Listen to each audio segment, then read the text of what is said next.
All right, guys, I got something here from Brian Lilly. So, what he's got to say is the bad economic news for Canada today. Things are getting bumpy. Well, let's have a look at what he's talking about, and then we'll talk about it after, like usual.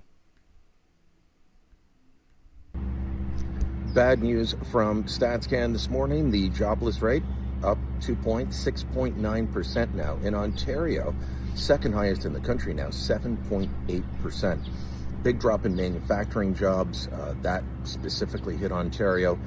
But across the country, just a weak job market.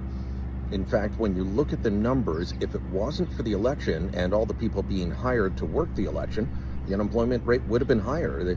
The biggest gains were in public administration, driven by the election. That's according to StatsCan. So bad job numbers all around. You combine that with the Bank of Canada announcement yesterday, their warnings about the economy going forward in a trade war. Not good times. Not good times at all. We'll dig more into that, have details up at torontosun.com in a little while. Stay tuned. Yeah, it looks like all of us conservative crybabies are actually right. Dark times are coming. Not to mention, we have Mark Carney, who just took out $73 billion in just a few weeks, with no approval from the House or even a discussion. What Canadians do not see a massive problems with is given our debt trajectory. So again, weak job market. We're getting ourselves even more into debt. $73 billion in just a few weeks. Just like we all said. And for all the liberals watching, I mean, look, we said the economy was going to get worse. We said the debt was going to get worse. The crime's going to get worse. The poverty rate's going to get worse. The drug abuse is going to get worse. And that's what liberals voted for because they're scared of Donald Trump. They were so scared, in fact, of Donald Trump, they voted to give Donald Trump exactly what he wanted. He knew he was going to be able to just sit there and insult people like Chrystia Freeland, and what was Mark Carney going to do about it? Stick his elbows up, right? Nope. He kept those elbows tucked in and he stared at the floor. He is godfather to one of Chrystia Freeland's children, and he didn't even stick up for her. But he's going to stick up for Canada, right? Okay, morons. Again, no complaining. 4 terms of this. 4 terms. And it's going to get worse, and buyer's remorse is going to happen very, very quickly. In fact, I'm pretty sure it's already starting to happen. But back to the job market issue, it's like it was already, like people were saying, like Chrystia Freeland, well, hey, everyone's got a job. Well, the reason that it looks like everyone has a job is because there's so many people who need 2 jobs just to stay afloat. So there's still lots of people without work, but you have a lot of people who need 2 jobs, so it looks like, oh, hey, everyone's working, all the jobs are filled.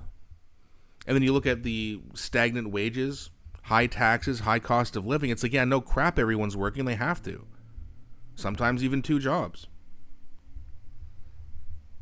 Like, think about it, right? If you're coming out of high school or college, and you got to be on your own now, you're not just going to survive off of one full-time job.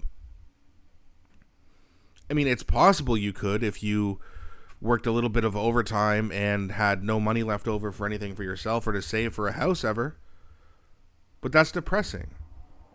I've said this on my channel many times before, and I'll say it again.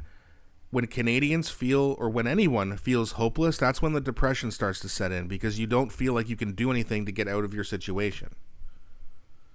And that's why the Conservatives got the young vote. Not enough of them showed up. But they did win that vote because these kids are coming out of high school or they just finished college, and look what's happening to them.